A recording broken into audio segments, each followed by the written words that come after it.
Hello students, my name is Kuljeet Kaur. I am lecturer biology in Government Girls Senior Secondary School Kurali, District SS Nagar. Students, we are doing the fifth topic, that is Principle of Inheritance and Variation. Today we are going to study the last topic of this chapter, that is genetic disorders. So let's start. Hello students, let's continue chapter 5, that is Principle of Inheritance and Variation. Today we are going to study the next topic, that is genetic disorders. So let's study genetic disorders. Students, genetic disorders, they are of two types. One is known as Mendelian disorders and second is known as chromosomal disorders. Mendelian disorders, they are genetic disorders due to gene mutation or you can also say point mutation.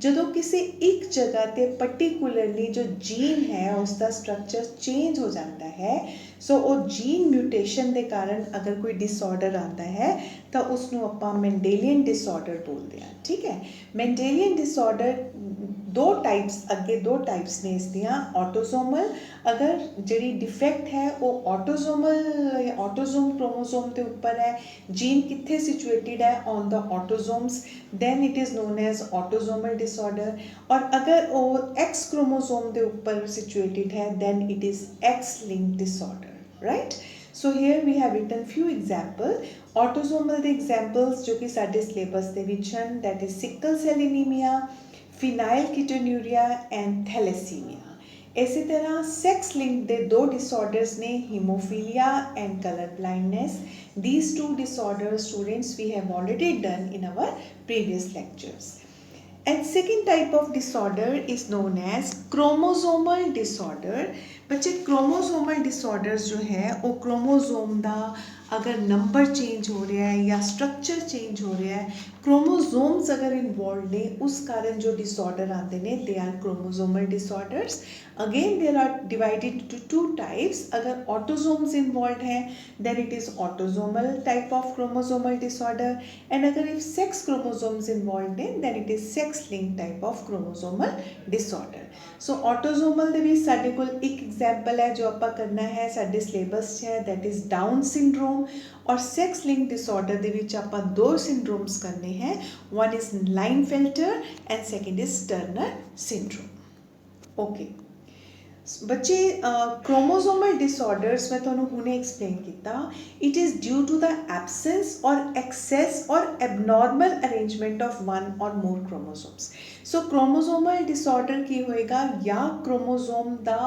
Chromosome absent है या ज़्यादा है या abnormal arrangement है तो उसके करके disorders आएंगे they are known as chromosomal disorders so example Down syndrome है लाइनफेल्टर है या टर्नर है बच्चे ये जो मैं टेबल बना के थोड़ा जेनेटिक डिसऑर्डर्स एक्सप्लेन किए ने ये बहुत इंपॉर्टेंट क्वेश्चन है क्योंकि इस दे विच कई बार एग्जाम्स दे विच ਆਪਾਂ ਨੂੰ two type of genetic disorders पूछ लेते हैं दैट इज़ मेंडेलियन और क्रोमोसोमल और the examiner can ask you the example of autosomal Mendelian disorder if it is autosomal Mendelian disorder what is your answer it is sickle cell और phenylketonuria और if it's sex link Mendelian disorder या autosomal chromosome disorder the example पूछ सकते हैं then answer is Down syndrome so you note down all these examples okay students we are starting first the Mendelian disorder और Mendelian disorder ਵਿੱਚ ਸਭ ਤੋਂ ਪਹਿਲਾਂ ਬੱਚੇ ਆਪਾਂ ਆਲਰੇਡੀ ਹੀਮੋਫੀਲੀਆ ਔਰ ਕਲਰ ਬਲਾਈਂਡਨੈਸ ਕਰ ਚੁੱਕੇ ਹਾਂ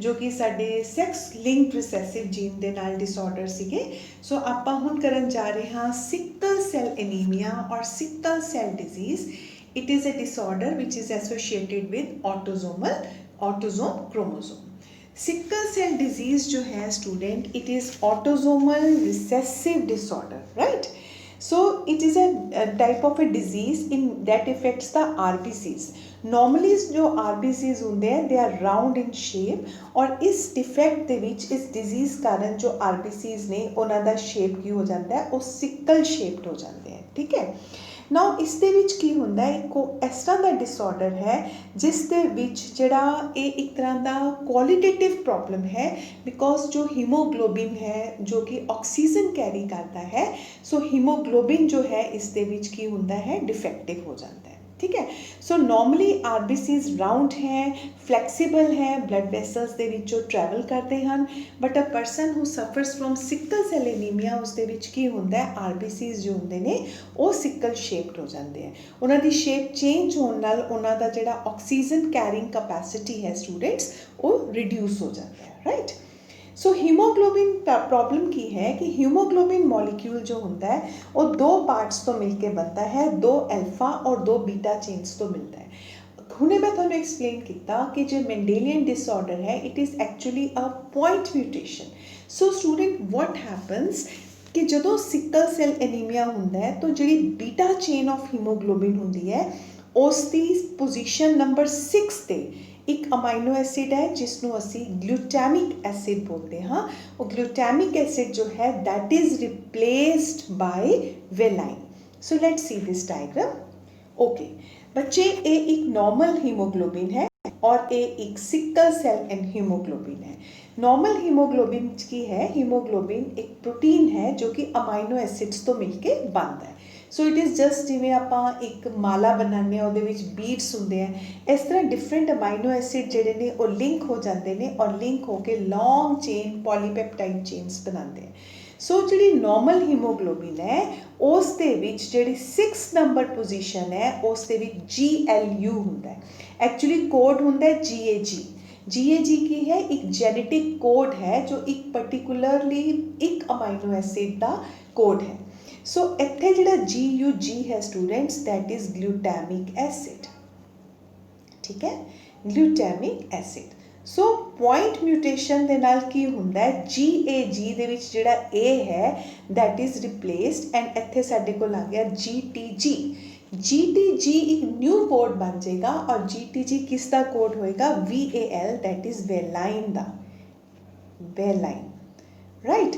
सो जदों सिकल सेल एनीमिया हुंदा है उस दे नाल की हुंदा है, पॉइंट म्यूटेशन दा इत्थे की मतलब है, amino acid at position number 6, ठीक है, in beta chain of haemoglobin it is replaced, glutamic acid is replaced by valine, ठीक है, ये वेलाइन दे नाल रिप्लेस हो जाता है। तो पॉइंट म्यूटेशन जिहड़ी है वो DNA स्ट्रैंड दे विच हुंदी है, इस दे नाल जिहड़ी हीमोग्लोबिन बनेगी वो की होएगी, डिफेक्टिव हो जाएगी। हीमोग्लोबिन डिफेक्टिव हो गया, RBCs दा जिहड़ा शेप हुंदा है वो चेंज हो जाता है, वो सिकल सेल बन जाते हैं और इस दे नाल जिहड़ी ऑक्सीजन कैरिंग कैपेसिटी है RBCs दी वो घट जाती है, ठीक है।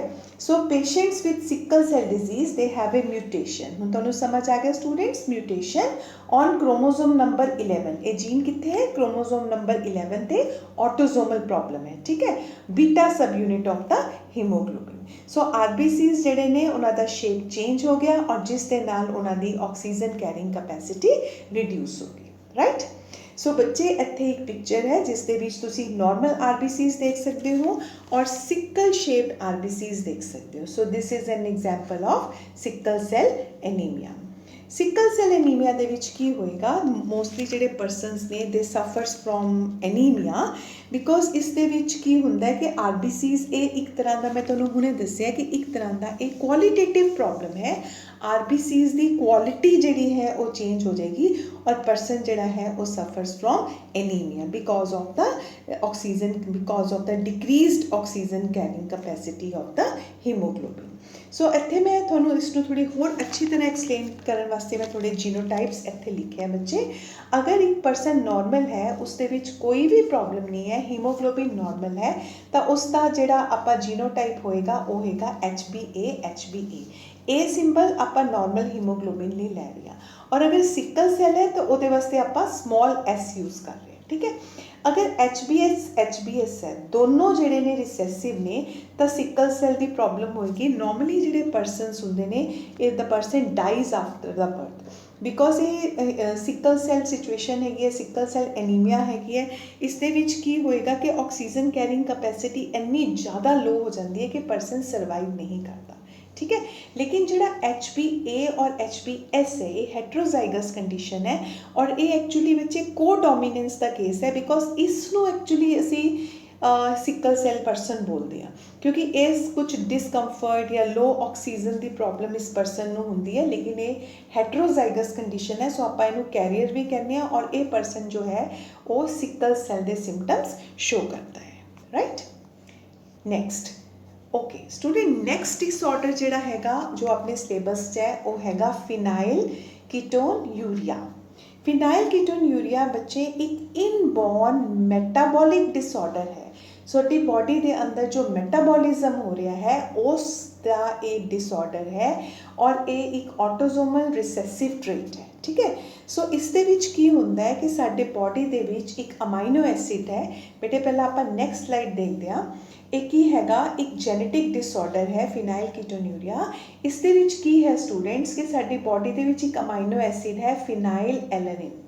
फिनाइल एलानिन नू एक कन्वर्ट होंदा है इनटू टायरोसिन और इसनों कन्वर्ट करने वास्ते सानू एक एंजाइम चाहिए है। एंजाइम का नाम है फिनाइल एलानिन हाइड्रोक्सीलेज राइट। सो एंजाइम्स की ने साडी बॉडी के अंदर बहुत सारे रिएक्शंस हो रहे हैं और रिएक्शंस नू चलाने वास्ते सानू एंजाइम की ज़रूरत है। बट अगर परसन नू फिनाइल कीटोन्यूरिया डिसऑर्डर होंदा है जो कि एक रिसेसिव जीन दे म्यूटेशन करके हो रहा है उस दे नाल की होएगा बॉडी दे विच जिहड़ा फिनाइल एलानिन हाइड्रोक्सीलेज एंजाइम है वो नहीं प्रोड्यूस होएगा ठीक है। जो एंजाइम ही प्रोड्यूस नहीं हो रहा तो जिस फिनाइल एलानिन ने दूसरे अमाइनो एसिड च कन्वर्ट होना है जो कि बॉडी नू रिक्वायर्ड है दैट इज टायरोसिन वो कन्वर्ट नहीं होएगा। Then what is the result phenylalanine हौली हौली एकोमुलेट होना शुरू हो जाएगा और एकोमुलेशन तो बाद ये चेंज हो जाएगा इनटू फिनाइल पायरुविक एसिड। कादे च चेंज हो जाएगा phenyl pyruvic acid they which change हो जाएगा और फिनाइल पायरुविक एसिड साडे ब्रेन नू डैमेज करेगा ब्रेन दे सेल्स नू डैमेज करेगा और इस दे नाल मेंटल रिटार्डेशन भी हो सकती है। तो सो जो फिनाइल कीटोन्यूरिया है एक मेटाबॉलिक डिसऑर्डर है और जो कि एक एंजाइम दे ना बनन करके फिनाइल एलानिन कन्वर्ट नहीं हो पाता इनटू टायरोसिन और फिनाइल एलानिन एक्यूमुलेट हो जाता है और कन्वर्ट हो जाता है into phenylpyruvic acid and its derivatives और फिनाइल पायरुविक एसिड ब्रेन दे विच कमुलेट होता है और उसके नाल मेंटल रिटार्डेशन होती है या वो एक्सक्रीट हो जाता है in the urine poor absorption by the kidney. So this is another disorder autosomal disorder है और ये जड़ा है रिसेसिव ट्रेट है जो कि अगे एक डिसऑर्डर रहता है। नैक्सट सो बच्चे ये मैं एक फ्लो चार्ट बना के थानू ये डिसऑर्डर एक्सप्लेन करने की कोशिश की है। आई होप थानू क्लीयर हो गया होगा। नैक्सट ओके स्टूडेंट नैक्सट जो डिसऑर्डर अपने सिलेबस है that is thalassaemia. Okay students thalassaemia जो है ये भी एक ब्लड का डिसऑर्डर है और इस दे विच भी जिहड़ा हीमोग्लोबिन है स्टूडेंट्स वो डिफेक्टिव हो जाता है। मेंडेलियन डिसऑर्डर है जो कि सिंगल जीन म्यूटेशन के कारण होता है ठीक है। तो इस दे विच की है बॉडी जिहड़ी है हीमोग्लोबिन इस दे विच एबनॉर्मल है। नॉर्मली जिहड़ा हीमोग्लोबिन है बच्चे उसके कोल 2 अल्फा और 2 बीटा चेन्स के नाल हीमोग्लोबिन जो है वो बनता है। सो दो तरह का थैलेसीमिया है alpha thalassaemia and beta thalassaemia right. So इस ये जिहड़ा डिसऑर्डर है इस दे विच हीमोग्लोबिन दी चेन्स जिहड़ियां ने अल्फा और बीटा वो प्रॉपर नहीं बनदियां।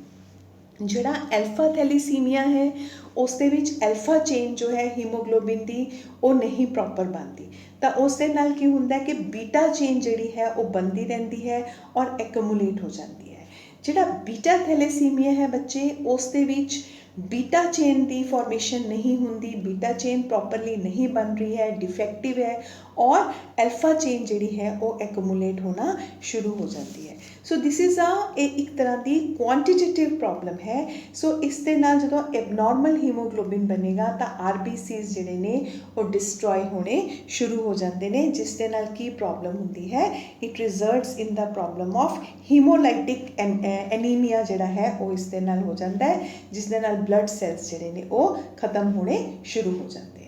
सो दिस इज़ थैलेसीमिया जो कि ऑटोसोमल रिसेसिव डिसऑर्डर है और जिहड़े इस दे नाल एबनॉर्मल हीमोग्लोबिन बनता है, मैं तुहानूं हुणे दस्सिया है RBCs डिस्ट्रॉय हो जाते हैं और हीमोग्लोबिन अगर अल्फा थैलेसीमिया है जो कि मोस्ट कॉमन है, ये अल्फा ग्लोबिन प्रोटीन मिसिंग है और बीटा एक्यूमुलेट होनी शुरू हो जाएगी।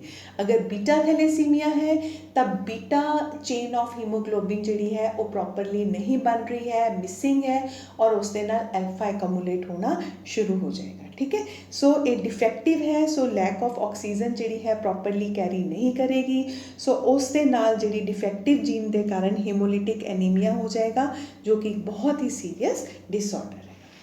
ओके, सो सिम्पटम्स बच्चे इत्थे मैं थैलेसीमिया के सिम्पटम्स लिखे ने। जॉन्डिस हो जाता है क्योंकि RBCs का हीमोलाइसिस हो गया तो जॉन्डिस हो जाएगा। ग्रोथ फेलियर होंदा है, डायरिया भी इस दे नाल होंदा है। डिले ग्रोथ एंड प्यूबर्टी जिहड़ी है वो डिले हो जाती है और समटाइम्स आयरन ओवरलोड हो जाता है। Amount of iron in the body जिहड़ा है वो बहुत ज़्यादा बढ़ जाता है। Okay, so this is a picture showing you the normal RBCs and the patient who is thalassemia disorder RBC.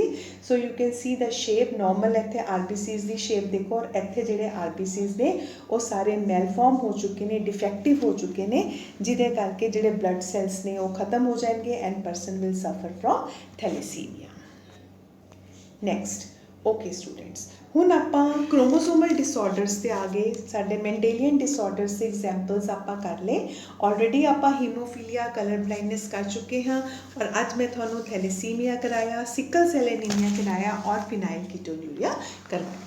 So next हैगा बच्चे साडे कोल डाउन सिंड्रोम आ रहा है। डाउन सिंड्रोम दे विच की है, ये ऑटोसोमल डिसऑर्डर है। सो क्रोमोसोम नंबर जिहड़ा 21 है स्टूडेंट्स, जो कि ऑटोसोम है, it is the developmental disorder which is caused by extra copy of chromosomal number 21। So chromosomal जिहड़ा 21 है, नॉर्मली जिहड़ा आपां देखते हाँ कि जीन जिहड़े हैं उहदे 2 एलील्स हुंदे हैं। ठीक है, इत्थे की हुंदा है, ट्राइजोमी हो जाती है, एक्सट्रा एक क्रोमोसोम बन जाता है और हर एक जीन के कितने कॉपीज़ बन जाते हैं, 3 कॉपीज़ बन जाते हैं।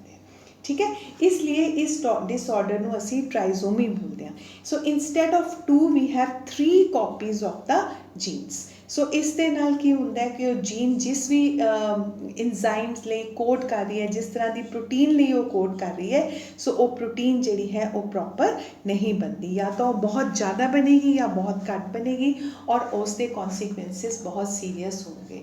सो डाउन सिंड्रोम जो है स्टूडेंट्स, एक क्रोमोसोम नंबर 21 ते ट्राइजोमी के कारण होंदा है। क्रोमोसोम जिहड़ी जीन है उसकी 3 कॉपीज़ होंदी है इंस्टेड ऑफ 2। राइट, ओके, सो इसके की सिम्पटम्स ने और इत्थे बच्चे अगर जो 3 बन गया तो क्रोमोसोम नंबर नॉर्मल का क्रोमोसोम नंबर 46 हैगा, 2n = 46, बट इत्थे क्रोमोसोम नंबर की हो जाएगा 47 हो जाएगा because of the trisomy. So people जिहड़े डाउन सिंड्रोम फेस जिहड़े उन्होंने सिम्पटम्स ने, द परसन उहदा जिहड़ा फेस है वो फ्लैट फेस है, बच्चे तुसीं इहदे पॉइंट्स बना सकते हो। ब्रॉड नोज हुंदा है, ठीक है, एबनॉर्मल ईयर्स की शेप एबनॉर्मल हुंदी है, लार्ज टंग हुंदा है, ठीक है, स्लांटिंग आइज होंगे ने। So they have increase risk of developing number of medical problems. Respiratory infection है, गैस्ट्रोइंटेस्टाइनल प्रॉब्लम्स हैं, ल्यूकीमिया हो सकता है, हार्ट के डिफेक्ट हो सकते हैं, हियरिंग प्रॉब्लम हो सकती है, आइज़ दी एबनॉर्मलिटीज़ हो सकती है। सो ये सारे जिहड़े हैं ये डिफेक्ट्स ने of the person who is suffering from Down syndrome. ठीक है, सो उसके मोस्टली जिहड़ा चिल्ड्रन है, इत्थे मैं एक पिक्चर ली है, you can see this is a child suffering from the down syndrome. तो देख सकते हो कि ਉਹਦਾ ब्रॉड ਜਿਹੜਾ फोरहेड है बहुत ब्रॉड ਹੁੰਦਾ है, नैक ਜਿਹੜੀ ਹੁੰਦੀ है शॉर्ट ਹੁੰਦੀ है, ਉਹਦੇ हैंड्स ਜਿਹੜੇ ਹੁੰਦੇ ਨੇ बड़े फ्लैट हैंड्स ਹੁੰਦੇ ਨੇ, स्टबी फिंगर्स है, मोस्टली ਜਿਹੜਾ माउथ है वो खुला ਰੱਖਦਾ ਹੈਗਾ, ਉਹਦਾ ਜਿਹੜਾ लोअर लिप है वो ਬਾਹਰ ਨੂੰ प्रोजैक्ट करता है, टंग ਜਿਹੜੀ है वो ਬਾਹਰ ਕੱਢ ਕੇ ਰੱਖਦਾ ਹੈ। ਸੋ ਇਸ ਤਰ੍ਹਾਂ ਦੇ ਜਿਹੜੇ ਬੱਚੇ ਹੁੰਦੇ ਨੇ ਕਈ ਵਾਰ ਉਹਨਾਂ ਦੀ ਆਈਜ਼ ਸਲੈਂਟਿੰਗ ਹੁੰਦੀਆਂ, ਸੋ ਇਹ ਜਿਹੜੇ ਬੱਚੇ ਨੇ ਇਹ ਮੈਂਟਲੀ ਰਿਟਾਰਡਡ ਹੁੰਦੇ ਨੇ, राइट। सो क्रोमोसोम नंबर की होएगा नॉर्मल की बजाय ट्राइजोमी करके क्रोमोसोम नंबर इन्हां दा हुंदा है 47। सो ये एक ऑटोजोमल जिहड़ा है वो डिसऑर्डर है, right, down syndrome. Okay, now we come to the next syndrome which is due to sex chromosome genetic disorder है, which is Klinefelter। Klinefelter ਦੇ ਵਿੱਚ ਜਿਹੜਾ क्रोमोसोम नंबर है वो 2n is equal to 47 हो जाता है स्टूडेंट्स। नॉर्मली ये मेल्स ਦੇ ਵਿੱਚ ਹੁੰਦਾ है और मेल्स ਦੇ ਵਿੱਚ ਜਿਹੜਾ क्रोमोसोम नंबर है वो हो जाता है XX7 हो जाता है इंस्टेड ऑफ X7, ठीक है। सो XX7 भी होएगा, XXY और XXY। सो इत्थे साडा क्रोमोसोम नंबर की हो गया 47 हो गया, ठीक है। क्योंकि इत्थे Y क्रोमोसोम्स है तो मोस्टली जिहड़ा लाइनफेल्टर सिंड्रोम है इनू असी ये जिहड़ा मोस्टली मेल्स दे विच हुंदा है, so they are considered genetic males. So mostly XXY individuals जिहड़े हुंदे ने they develop as males, often not knowing that they have extra chromosomes.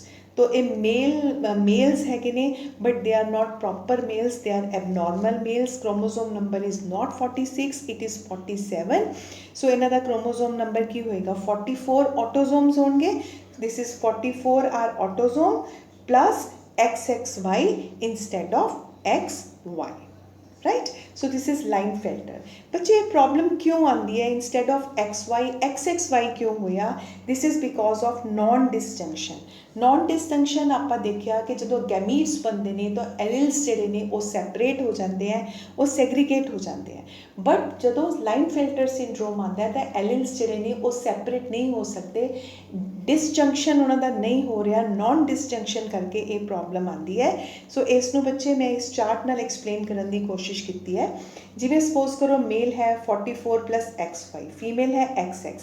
सो इत्थे X जो गैमीट्स बनने सीगे तो X एक पासे नॉर्मली जाएगा, Y दूसरे पासे जाएगा, बट इत्थे की होया XY जिहड़ा है वो कट्ठा ही गैमीट दे विच चला गया, उन्हां दा मतलब सैपरेट नहीं होए, सैग्रीगेशन नहीं होया।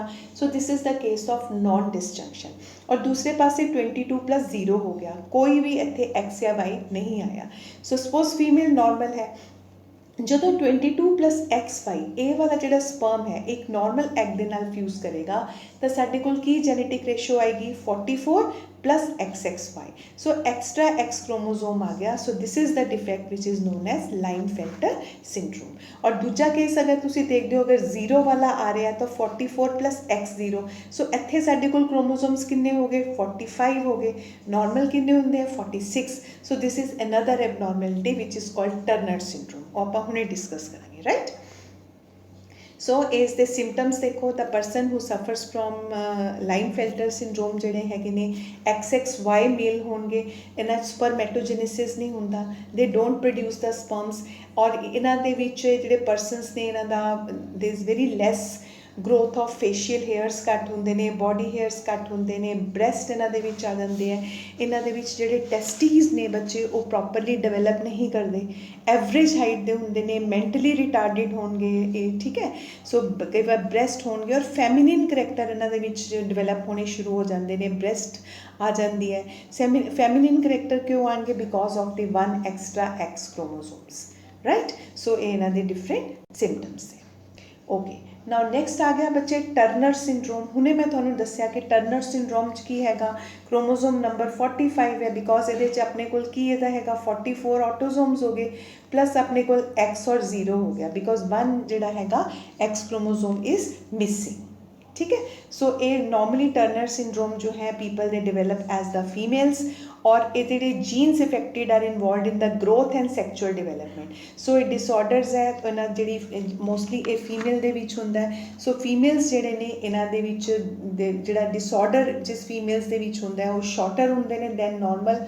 सो उन्हां दी हाइट जिहड़ी है वो ग्रो नहीं करते। कुछ इन्हां दे सिम्पटम्स बच्चे मैं इत्थे लिखे है, जिवें उन्हां दी ब्रैस्ट जो है वो डिवेलप नहीं करती, ओवरीज जो है रिड्यूस करते हैं, oogenesis नहीं हुंदा, मैंस्ट्रुअल साइकिल नहीं हुंदा, और ये जिहड़े फीमेल्स ने वो इनफर्टाइल ने, वो रिप्रोड्यूस नहीं कर सकते, मैंटली रिटार्डिड होणगे, इनफर्टाइल होणगे, और उन्हां दा नैक जिहड़ा हैगा बड़ा शॉर्ट हुंदा है, वैब नैक हुंदा है। ठीक है। सो जो पर्सन जो सफ़र करते हैं, जो फीमेल्स जो हैं दे सफ़र फ्रॉम टर्नर सिंड्रोम, उन्हां दा जीनोटाइप की होएगा स्टूडेंट 44 उन्हां दे ऑटोजोम्स ने, but they have only 1 x chromosome, उहदे नाल आपां 0 लिखते हैं। सो टोटल उन्हां दा की हो गया 45 क्रोमोजोम्स हो गए। सो ये एक एबनॉर्मेलिटी है। सो ये जिहड़े फीमेल्स ने उन्हां दा ब्रैस्ट डिवेलप नहीं हो रहा, और oogenesis नहीं हो रहा, मैंसुरेशन नहीं हो रहा, और इनफर्टाइल ने रिप्रोड्यूस नहीं कर सकते, और उन्हां दे डिफरेंट सिम्पटम्स ने जो आपां इत्थे लिखे। So that's all students. I hope तुहानूं अज दा ये chapter topic that is genetic disorders, और जिहदे विच कि आपां 2 तरह के डिसऑर्डर्स कीते, Mendelian disorders and chromosomal disorders. Mendelian दे विच स्टूडेंट्स आपां हीमोफीलिया और कलर ब्लाइंडनेस प्रीवियस लेक्चर्स दे विच मैं तुहानूं एक्सप्लेन किया। अज आपां sickle cell anaemia and phenylketonuria और आपां थैलेसीमिया डिस्कस किया, और उसके बाद मैं तुहानूं दूसरे ऑटोजोमल जेनेटिक डिसऑर्डर्स दे विच तुहानूं मैं डाउन सिंड्रोम दस्या, और उस तो बाद आपां सेक्स क्रोमोजोम दे विच आपां लाइनफेल्टर और टर्नर सिंड्रोम किया। और जिन्ने भी ये सारे आपां डिसऑर्डर्स किते, चाहे वो मेंडेलियन हैं चाहे वो क्रोमोसोमल्स ने, they are very very important student from the board point of view and also from the competitive exams point of view. So you just make your notes, study them carefully, and if you have any problem you can ask me on my WhatsApp. ठीक है? Thank you so much student, and this was the last topic of chapter 5. So chapter 5 is over. So that's all students. Thank you so much.